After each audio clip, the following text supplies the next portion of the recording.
സ്വകാര്യ ബസ്സുകൾ ഈ മാസം 22 മുതൽ പ്രഖ്യാപിച്ച അനിശ്ചിതകാല പണിമുടക്ക് തുടരാൻ ഭൂരിഭാഗം സംഘടനകളുടെയും തീരുമാനം. ആവശ്യങ്ങൾ അംഗീകരിക്കും വരെ സമരം തുടരാനാണ് ചർച്ചയിൽ പങ്കെടുത്ത 4-3 സംഘടനകളുടെയും നിലപാട്. ഗതാഗത മന്ത്രി കെ ബി ഗണേഷ് കുമാറുമായി നടത്തിയ ചർച്ചയ്ക്ക് പിന്നാലെ ബസ് ഓപ്പറേറ്റേഴ്സ് ഫോറം മാത്രമാണ് പണിമുടക്കിൽ നിന്നും പിന്മാറിയത്. അതേസമയം ഉടമകൾ മുന്നോട്ട് വയ്ക്കുന്ന ആവശ്യങ്ങൾ ന്യായമാണെന്ന് മന്ത്രിയും പ്രതികരിച്ചു. വിദ്യാർത്ഥികളുടെ ടിക്കറ്റ് നിരക്ക് വർദ്ധിപ്പിക്കുക, 140 കിലോമീറ്ററിലധികം ഓടുന്ന ബസ്സുകളുടെ പെർമിറ്റ് പുതുക്കി നൽകുക, അനാവശ്യമായ പിഴ ഈടാക്കുന്നത് തടയുക, ജീവനക്കാർക്ക് പോലീസ് ക്ലിയറൻസ് നിർബന്ധമാക്കിയ തീരുമാനം പിൻവലിക്കുക തുടങ്ങിയ ആവശ്യങ്ങൾ ഉന്നയിച്ചാണ് സംഘടനകൾ പണിമുടക്ക് പ്രഖ്യാപിച്ചത്.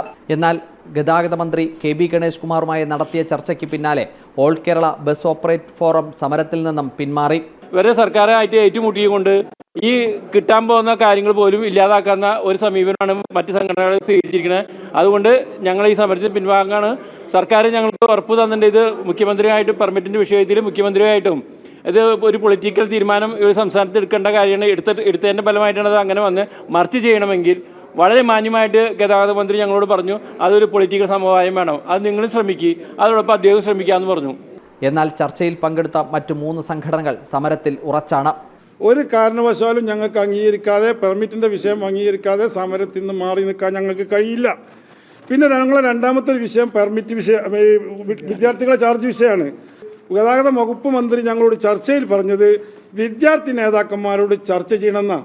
വിദ്യാർത്ഥികളുടെ ടിക്കറ്റ് നിരക്ക് വർധനയിൽ വിദ്യാർത്ഥി സംഘടനകളുമായി അടുത്തയാഴ്ച ചർച്ച നടത്താനാണ് സർക്കാർ തീരുമാനം. പെർമിറ്റ് സംബന്ധിച്ച വിഷയത്തിൽ മുഖ്യമന്ത്രിയുമായി സംസാരിച്ച് തീരുമാനത്തിലെത്തുമെന്നും മന്ത്രി അറിയിച്ചു. KSRTC വേണ്ടി ഗവൺമെൻറ് പോകാനാണ് തീരുമാനം. പക്ഷേ ഇവരുടെ ചർച്ചയുടെ അടിസ്ഥാനത്തിൽ ഈ കാര്യങ്ങൾ നമുക്ക് ആലോചിക്കാം, മുഖ്യമന്ത്രിയോട് സംസാരിക്കേണ്ടത്. അതൊരു പൊളിറ്റിക്കൽ ഡിസിഷനാണ്. അതൊരു മന്ത്രിക്ക് പറയാൻ പറ്റുന്നൊരു കാര്യമല്ല. അതൊരു പോളിസി മാറ്ററാണ്. ആ പോളിസി മാറ്ററിനെ കുറിച്ച് ബഹുമാനപ്പെട്ട മുഖ്യമന്ത്രിയായിട്ട് ആലോചിക്കാതെ നമുക്ക് ഒന്നും പറയാം.